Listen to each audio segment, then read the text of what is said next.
Dere må battle! I dag det Arif som hedersgjest.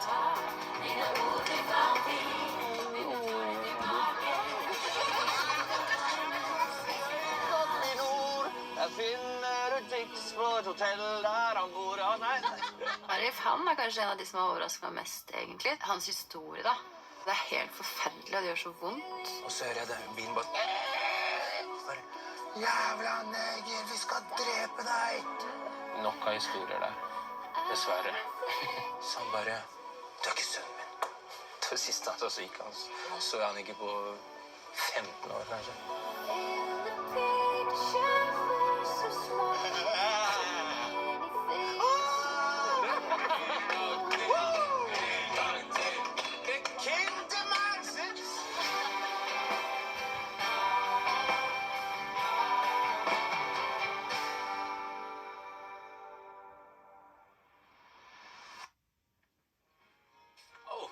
Hi, welcome to my crib.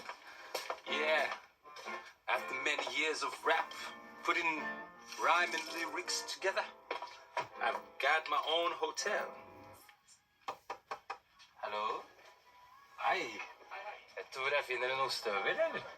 Sorry. Cheese Havel. Cheese Havel. Jeg gleder meg til lunsj. Jeg er veldig spent. Det å være liksom en slags vert, da, sånn... Bare sånn, hei, velkommen til bords, og la, alle øyner på meg, og bare sånn, hei, fortell meg om det, og det er litt spesielt. Hæ? Så vakkert. What about life? Sometimes going down Mississippi River,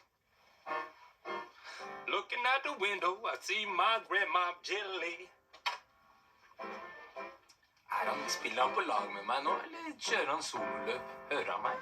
Ja, han kjører sololøp. Greit, Bernhoft. Take that cheerio, mate. En av grunnene til at jeg er her, vel for at jeg føler liksom den sjangeren jeg holder på med, liksom blir litt sånn uglesett. Så jeg har litt lyst til å vise folk at vi kan mer enn å bare sette sammen ord og rime fort. Hei der, mitt navn er Arif, også kjent som Filthy Rich. Jeg driver med rap. Yeah, det er dritkult. Yo. Arif en av Norges mest kritikerroste og populære rappere. I 2013 vant han Urørt-finalen, den gang under navnet Filthy Rich! Arif kjent for sin personlige og ærlige tekster, og har gitt ut 5 album. I 2015 vant han Spellemannprisen for plata High End Asphalt. Tusen takk, Skullerud. Låta Hvem er hun? Arifs største hit, med over 22 millioner avspillinger.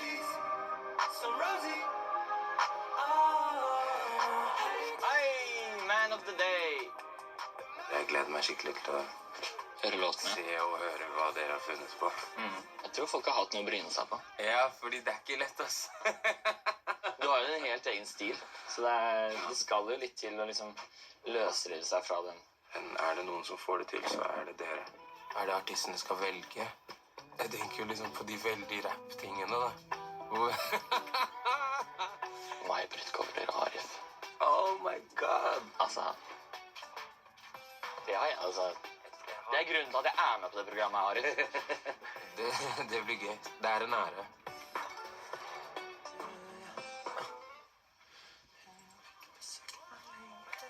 Arif er jo mentoren min og en av mine største grunner til at jeg fikk det til.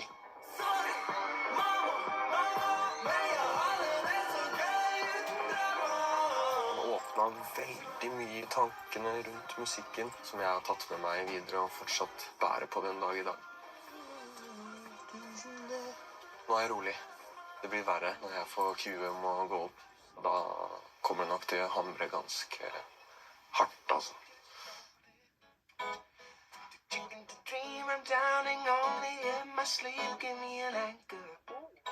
Arif jo en helt nydelig sjel. Jeg har aldri møtt han før vi kom hit. Han en fantastisk person, altså.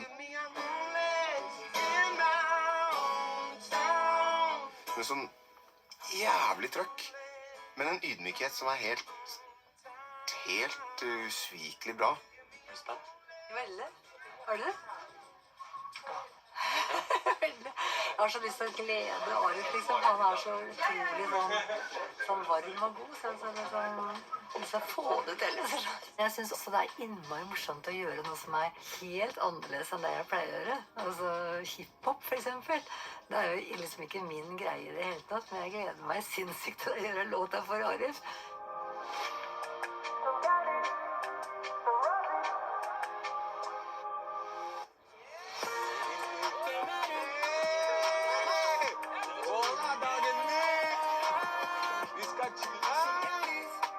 Jeg anser meg som en veldig sosial person, men jeg er genert hvis det er noe.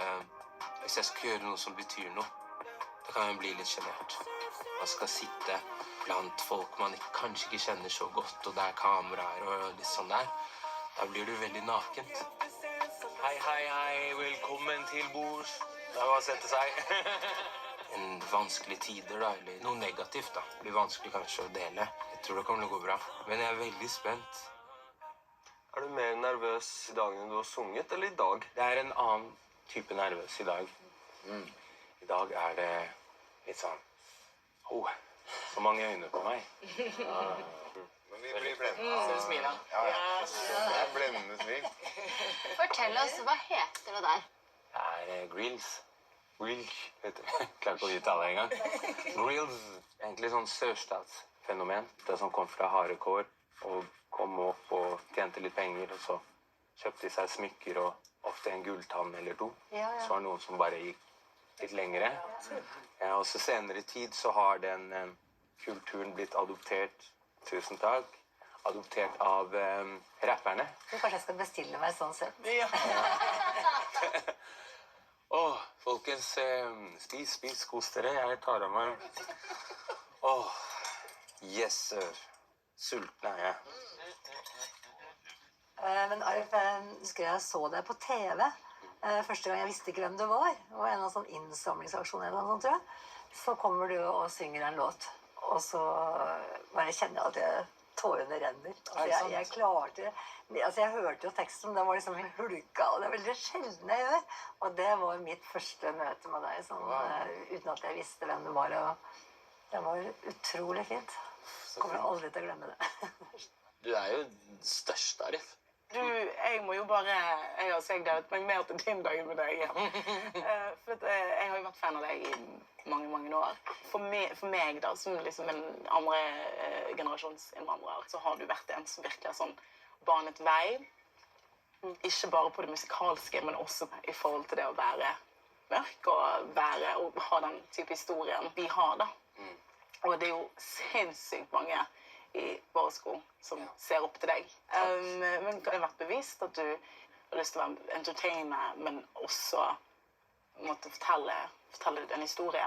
Ja, absolutt. Det er jo den den danse og entertaine, den kom jo av hver gang det var familiebesøk, så skulle jeg danse og sånn, og bare liksom ha konsert for de når jeg var liten, og de var sånn, hei, Arif, dans litt sånn ordentlig, bare kaste noen 50-lapper og noen 10-er, og bare, hei, ta den her da. Og så var det liksom sånn, ok, I can make money now da. Neida. Men også senere tid veldig opptatt av tekst, tillegg til det med å liksom føle seg litt usynlig, eller føle seg utenfor, og ikke være inkludert i. Jeg skjønte egentlig ganske tidlig at min bakgrunn ikke er lik de andre i klassen sin. Jeg ble født 15. juli 1986, Aker sykehus. Begge foreldre kommer fra Zanzibar, en liten øy utenfor Afrika.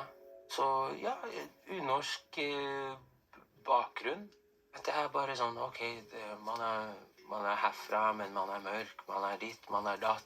Når jeg gikk på førskolen, altså først barnehagen, da, så var det liksom det var en barnehagetante som, jeg husker skikkelig godt hvordan hun så ut. Hun behandlet meg skikkelig dårlig hele tiden. Og så var det ting som var borte i barnehagen.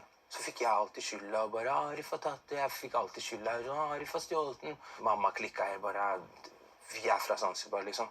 Det å være tyv, der vi kommer fra, er det lowest of the low. Det her er ikke noe vi lærer barna våre, og sånn og sånn. Det var i barnehagen, så da skjønner man kanskje ikke så mye, men når det går på barneskolen, når man liksom begynner å nærme seg ungdomstida, da skjønner man jo litt mer. Nok av historier der. Dessverre. Jeg husker jeg og min bestevenn, da, vi lekte i sandkassa, eller huska, og det er bare sånn, nå må vi vaske oss, og så går vi til den nærmeste lille vanndam vi finner, så bare... Og da går liksom de eldste gutta på veien til sløyden, da, som var rett ved siden av der vi lekte. Så bare, se på de apekattene. Så lo alle av oss, og jeg sånn, Husker jeg liksom spurte mamma, hvorfor blir jeg kalt apekatt? Hvorfor blir jeg kalt det? Hva betyr neger? Hva betyr sånn? Og hun bare, hva skal hun si? Men en ting er jo å oppleve det. En annen ting er å evne å skrive om det, som gjør at sinnssykt mange folk kjenner at sånn føler jo jeg det også. Sant? Og det har du jo til gangens klart. Ikke bare det heller, men folk trengte ikke å kjenne seg igjen for å like musikken. Ja. Det var en veldig fin blanding. Det kunne være, jeg er sikker på at til og med rasister hørte på deg. Best, ass. Ja. Det er målet. Ja, men fordi... Det er seriøst målet. Fordi ja, han hadde disse historiene og det utgangspunktet som du har, men musikken også var bare så bra. Ja, ikke sant?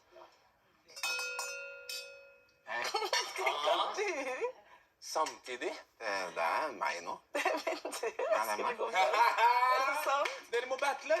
Hansken kastet.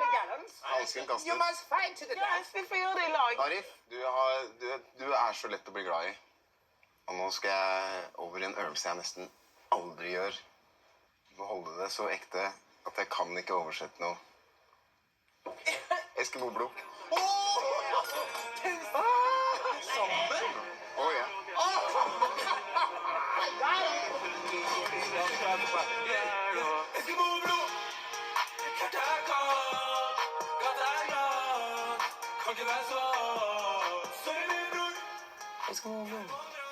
Gjør deg galt. Da prøver jeg å lage en sang om disse stengte dørene eller utenforskap, og liksom at man må komme seg inn da. Men jeg vil at folk skal kunne danse til det, selv om det er et sterkt budskap. Jeg gleder meg veldig, altså. Han er en sånn fyr som har vokst på meg enormt fra å være sprengglad inn etter 2 sekunder til å vokse. Tenkte jeg liksom at hvis du skal få til denne her, så trenger jeg et sett til med lunger, egentlig. Så i dag skal han få. Jeg tror han kommer til å daue hver natter. Ikke daue. Bare lese seg litt filete. Halskakk. Tennene fryser disken på Rema 1000. Og jeg holdt 1000. Jobbet oss opp fra grusen. Har går i den bussen, men aldri for sent til frusen. Inn med dørene, for sønnen min verste fiende. Kjørt over oss. Alle de galene faen i vikeplikt. Tok en U-turn. Alle her måtte bare skille til svingene. Egon har en plan. Hadde 2 fingre plass mot tinningen. Bake med revansch. Vi lagde noe ut av ingenting. I en snøken, jeg kunne smelte av vann.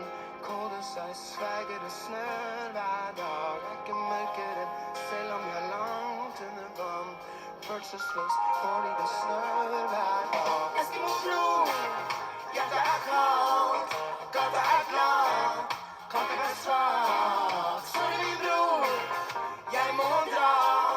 Vi må få betalt, kom hjem snart. Vi kom opp, glede står i en dobbeltkopp. Hadde ikke sted å bo na-na-na. En færret julen i studio. Hadde et plæd og pizza fra 7-Eleven.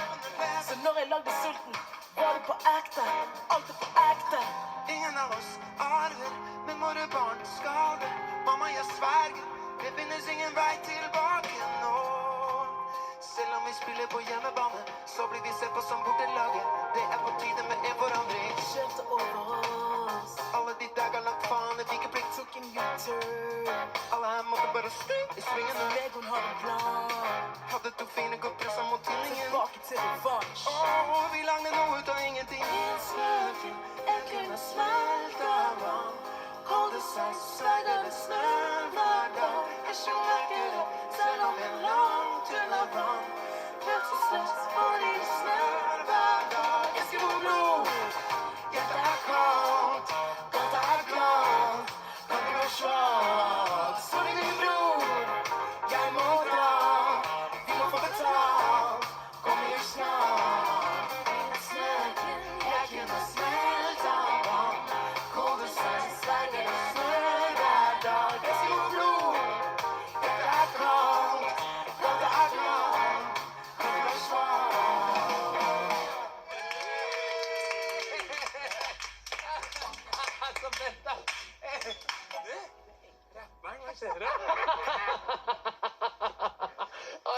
brøtt. Så vet jeg hadde aldri. For det første, takk, Mira, takk. Men Jo, men den bare ber om det, den låta. Takk. Det var jævlig fett å høre deg sånn, Mira. Det var dritfett. Jeg hadde aldri tippet den og Jarle. Ikke det hele tatt. Jeg trodde du skulle ta low-key, en av de litt mer liksom varmere låtene, da. Den versjonen var så kul. Jeg forventet ikke at de skulle vri den på den måten der. Kult å høre Jarle rappe litt. Det var fett.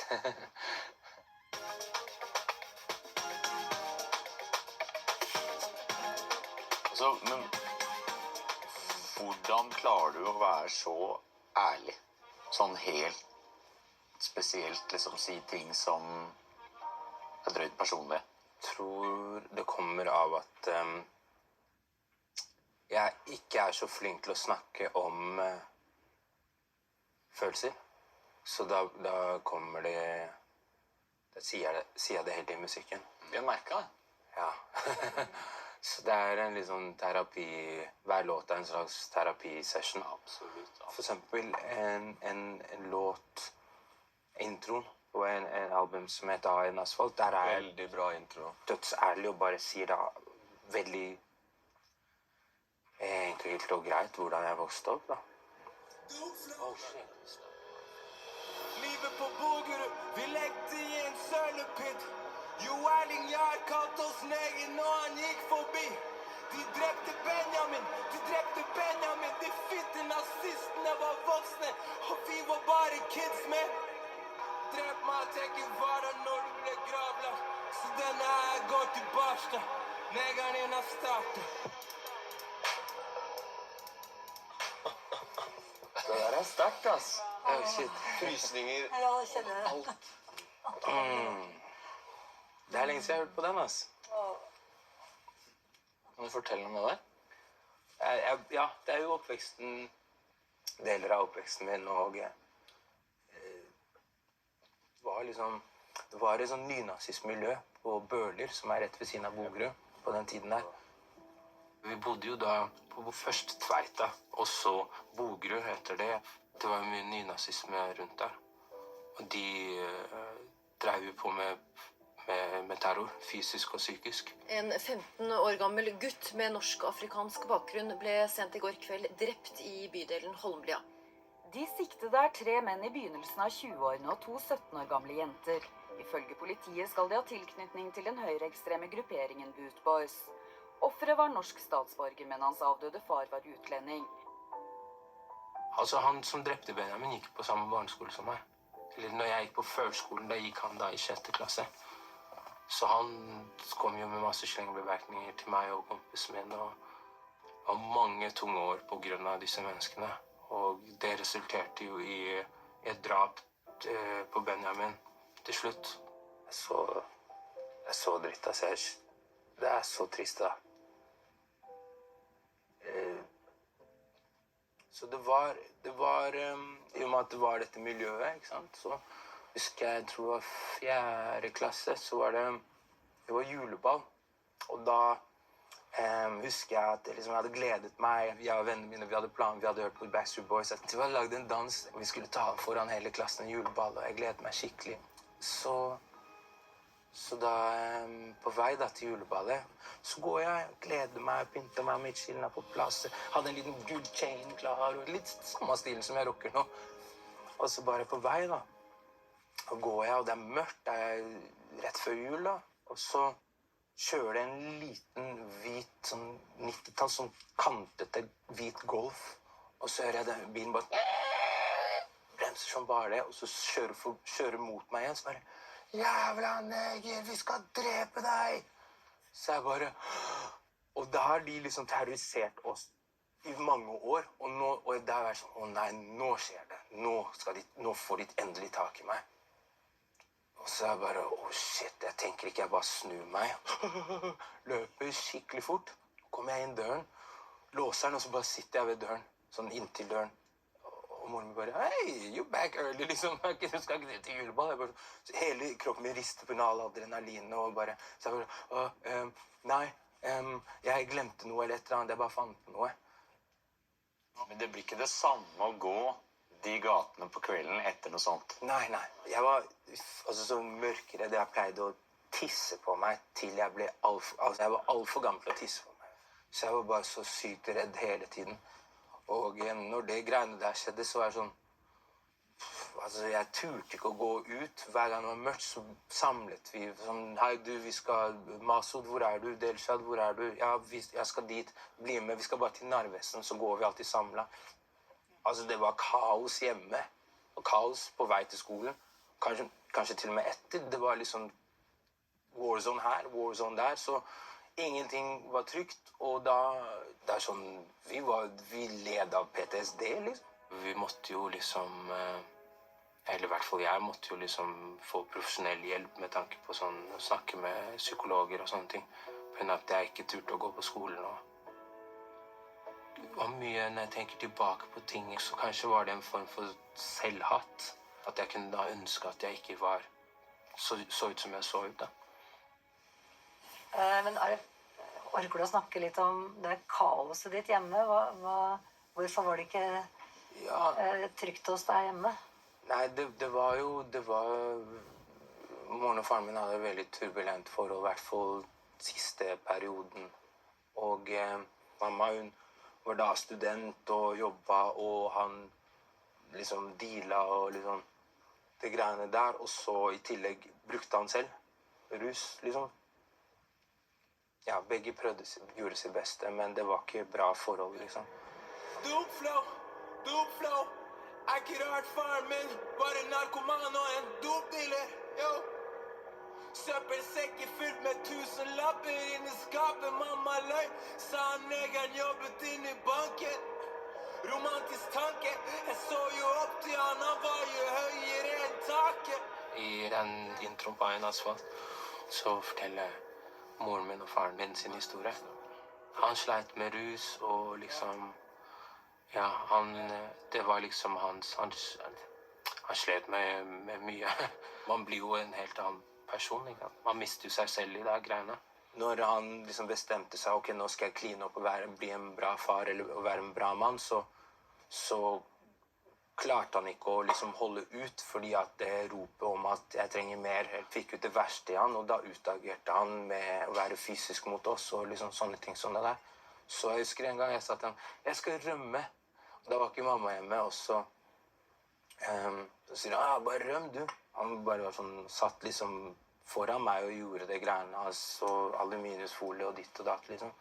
Og så jeg gidder ikke mer, så hadde jeg liksom en skikkelig stor pose full av leker. Så husker jeg hentet han fra skapet, så bare, og kommer til gangen, åpner døra, og så setter han liksom utenfor døra, og så setter jeg meg bare opp på posen, bare sånn, hvor skal jeg dra, liksom? Ned til T-banestasjonen, kanskje? Det er tungt. Går liksom kanskje 5 minutter, eller noen minutter, jeg vet ikke. Han åpner døra, drar meg sånn, og bare slenger meg inn i kjøkkenet, og bare klikker. Han blædret, jeg måtte i sykehus, moren min, det er helt kaos. Det skjedde så mye. Razzia, det var bare helt kaos. Så det er kaoset. Men det sier noe der når du sitter oppå liksom haugen med leker og lurer på hvor skal jeg dra? Ja. For som barn så er det eneste stedet du egentlig har, er jo hjemmet ditt, som skal være the safe space, da. Ja, absolutt.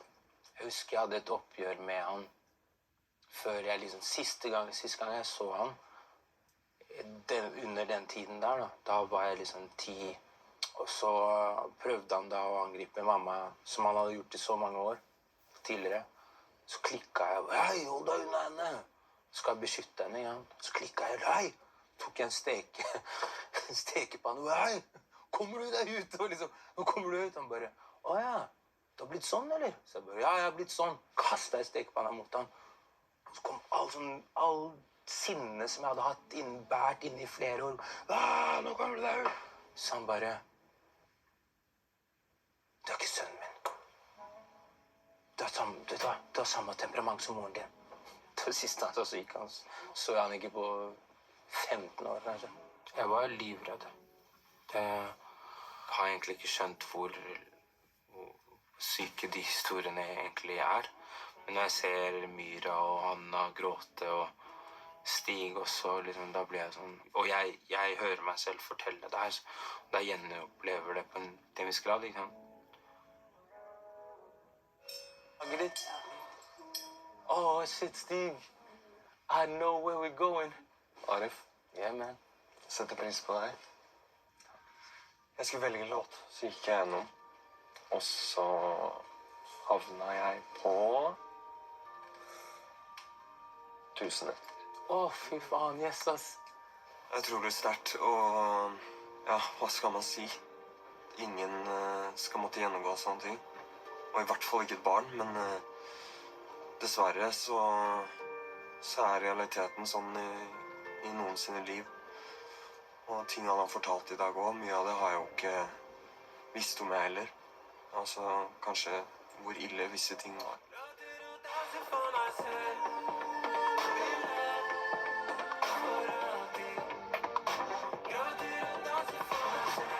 Jeg ser veldig opp til han, og han inspirerte meg, for jeg kjente han til å begynne med musikk, og skylder han nesten alt.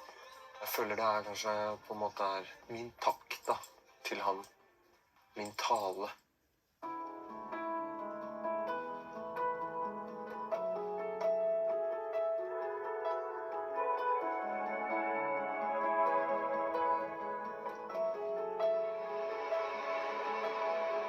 Ja, Alaska når jeg er hjemme alene.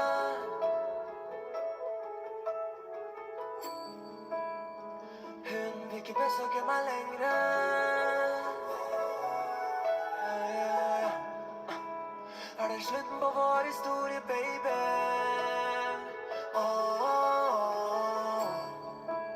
Putte plaster på plaster på hjertet mitt, baby.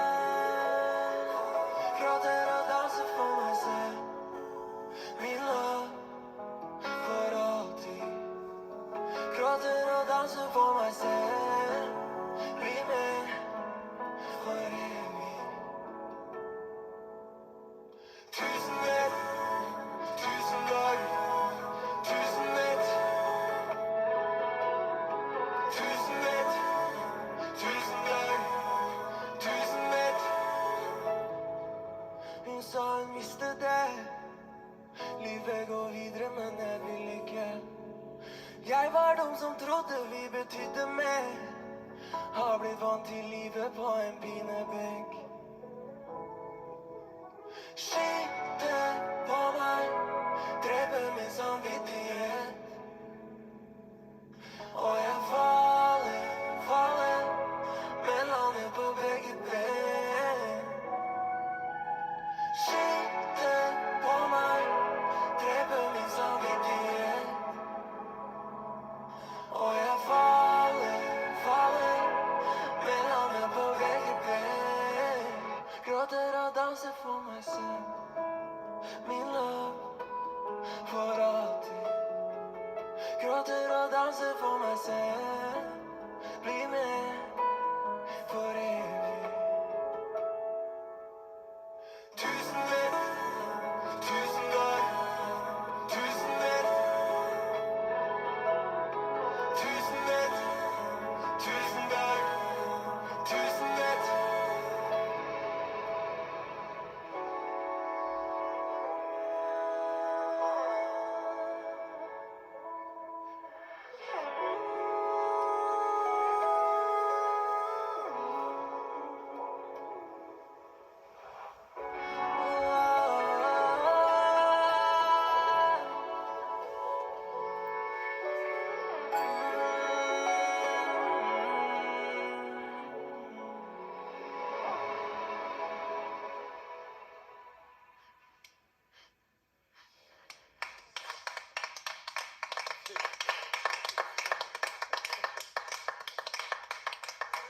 Faen, så fint, Stig. Takk, av. Takk, da. Faen, du er egentlig. Takk, bro. Tusen takk for alt, så er det bra. Du elsker deg, bro. Takk, bro.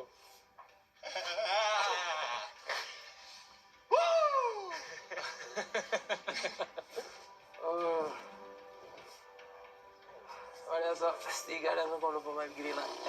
Du så rå. Vi har alle vært der, bare gråt. Hvordan går det? For meg. Du ikke det eneste, da. Shit works. She works, hæ? She works. Ja, men det Nei, skål alle sammen. Skål. Stig, takk. Vi må snakke om den pianoen etterpå. Ja. Den sexy, altså. Takk, Stig. Takk selv. Er det du som har lagd den? Etter å ha snakket om alt det vi snakket om der inne, så sånn, hver ny story så holder jeg på å knekke sammen, og så bare, ok, pust litt. Og så kommer du med balladen din, og bare kom alt ut.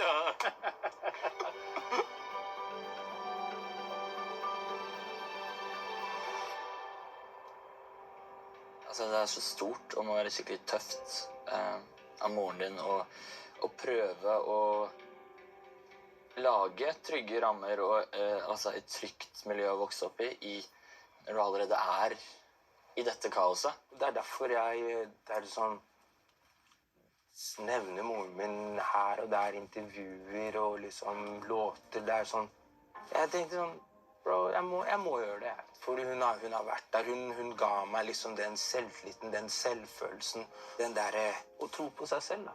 Hun var alltid sånn, du spesiell, du får til noe, du klarer det her. Du en artist, sa hun tidlig. Jeg var sånn, jeg skulle bli fotballspiller. No, you are artist. You are artist, my son. You're always singing and dancing. No. Så begynte jeg å rappe. Du burde synge med. No. Så hun har sett det hele veien. Bare pushet meg hele veien. Og bare vært i hjørnet mitt hele veien. Hei, my baby. Mamma her. Det eneste beskjed jeg skulle gi til deg, at jeg håper du skal bruke den indre operastemmen din. Norske folk har ikke hørt det. Det eneste som har hørt av meg, man skal ikke være flau. And mama love you so much. Men jeg ikke det eneste. Jeg har tatt med de fantastiske mennesker jeg vet at du er veldig glad i. Hei, Hold it down, baby. Nakupenda. Hold it down. Hold it down, man. Hold it down.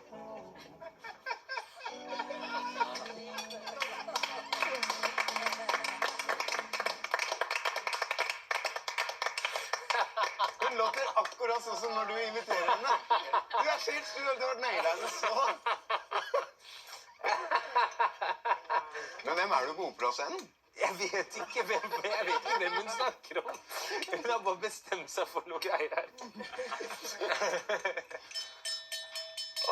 My breath.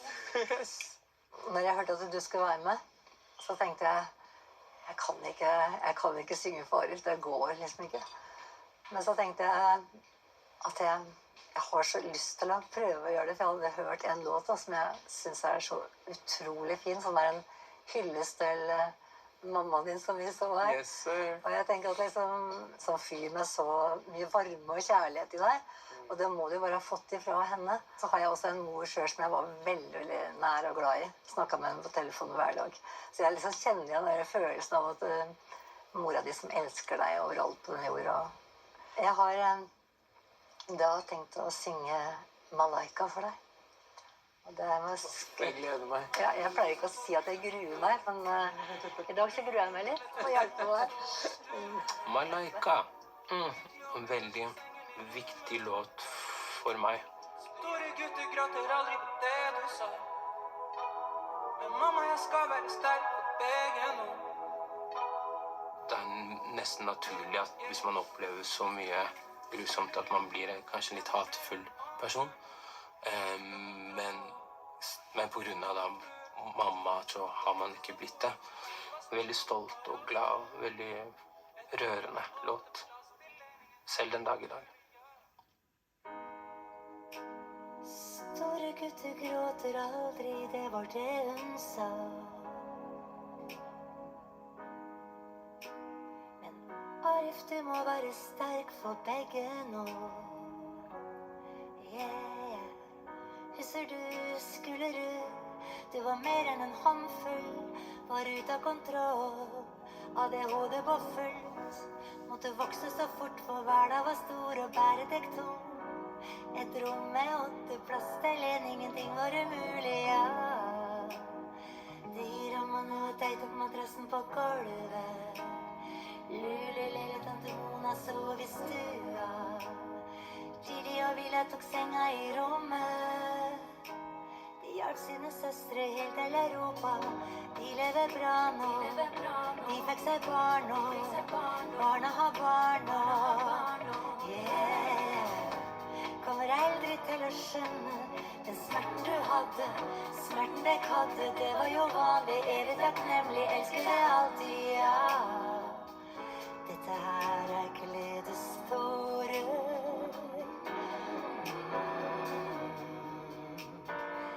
Se hvor langt du har kommet. Denne her er for din mamma. Din mamma, din mamma. Elsket deg selv om du lagde litt drama. Du ga deg liv, ja. Dine ord vi fant i. Vi betaler tilbake. Vi beskyttet og varmet når du var syk, ja. Elsker deg alltid, din mamma, din mamma.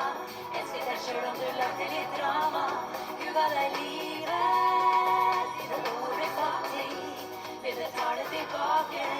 Vi beskyttet og varmet når du var syk, ja. Elsker deg alltid. Dette her er gledestårer.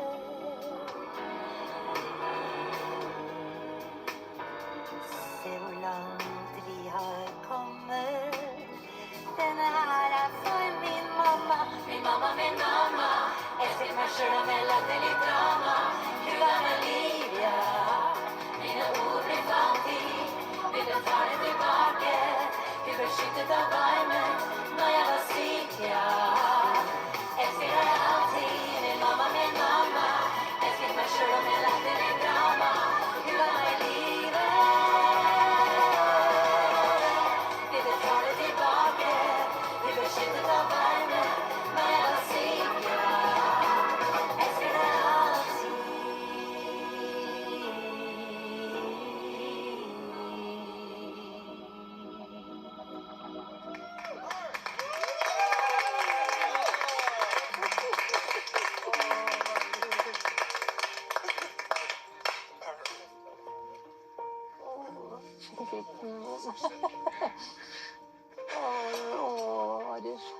Den fineste jeg har møtt på lenge.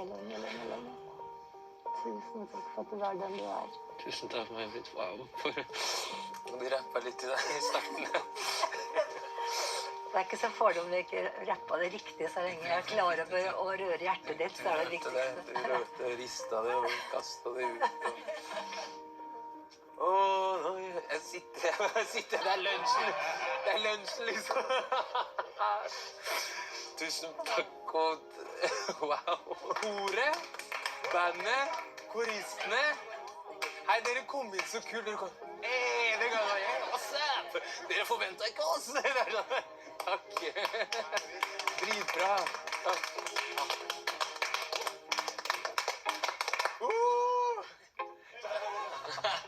Folkens, skål! Skål! Nei, det her har vært helt fantastisk. Men nå må vi retreat to our castle in the skies. More to come etterpå. Lunsjen var helt fantastisk. Lo masse, gråt litt. Det har vært overveldende.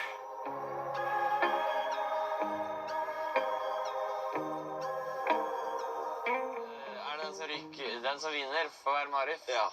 Ok. Stein, saks, papir. Da får du være Marif, da. Er du Marif? Skal vi ta den mørke, eller? Ja, vi gjør det. Med rød stripa. Det kan nå hende dere aldri ser meg igjen. Det er noe like greit. Hva er foran og hva er bak? Skal jeg sitte med ryggen dit eller dit? Du og Stig, hvor gode er dere som ro? Vi er helt fantastiske. Faen, det er jo så trangt. Eller? Jeg har jo rodd masse før, men... Siden det er TV, så ønsker vi ikke å vise hvor gode vi er, fordi vi skal nemlig prøve å komme oss For landslaget i roing. Vi skal ikke sitte mot hverandre. Skal vi sitte mot hverandre? Eller skal jeg sitte med ryggen til? Jeg tror du skal ha samme retning som meg. Sitter jeg feil vei, da? Nei, vi sitter riktig. Arif, hva har du tatt oss med på? Bård Tufte, vet du. Holy shit. Du minner meg om Bård Tufte, ass, bror. Ut i fjorden, opp i fjellet, høyt opp i nord. Jeg finner et fiks på et hotell der han bor. Nei. Nei, du, dæven, nå koser vi oss. Dette var det en god på. Hiv ohoi, snart er skatten vår, så kan vi ta det.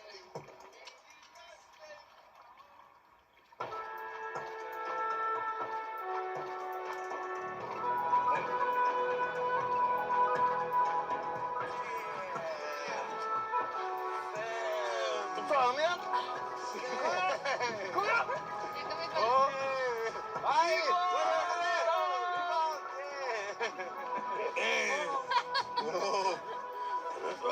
Var bra, eller? Bra.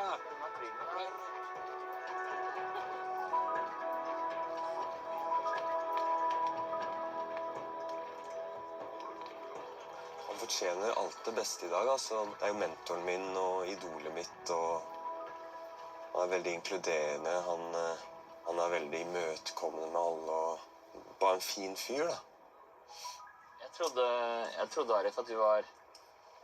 Kanskje han er for kul for resten av gjengen her, liksom. Du har liksom det veldig egne musikalske univers, hvor du virker så veldig trygg. Er du egentlig det, liksom? Jeg er trygg på det jeg driver med. Jeg vet hva jeg kan komme med. Med oppmerksomhet og sånn, da? Jeg er ikke så glad i det. Jeg liker oppmerksomhet når jeg kan styre det litt. Ja. Jeg husker i starten da jeg ble kjent med Arif, så var jeg ikke helt vant til hvordan han funka. Så var det sånn, nå har jeg lyst til å finne på noe med Arif. Da hadde Arif alenetid. Så ble jeg snytt. Så gikk det noen år, og så lærte jeg meg å lese han litt. Hvis Arif da forsvant i en halv time, så visste jeg at han kom ut igjen etter hvert. Da lader han opp de sosiale batteriene. Men det hjalp ikke å stå og banke på døra. Nei. Da ble han lengre. Jeg ble kjent med Arif. Han er kanskje en av de som har overrasket meg mest, egentlig. Sånn i forhold til hans historie, da. Det er helt forferdelig, og det gjør så vondt. Og så ser du han som er så kul og fet, og så står rak i ryggen og smiler og driver musikken sin og er så ærlig og... Nei, skikkelig fin fyr. Nei, det var skikkelig hyggelig, dere. Jeg synes det, altså. Det var jævlig nice. Ja, det er kjempefint. Det er ute i naturen. Har kopper kaffe, litt godteri, gode samtaler, bra folk. Jeg gleder meg til middagen. Jeg er veldig spent hva jeg skal høre og se. Jeg gleder meg skikkelig. Jeg vet ikke hvem som er første gang. Jeg vet ingenting. Det blir vilt.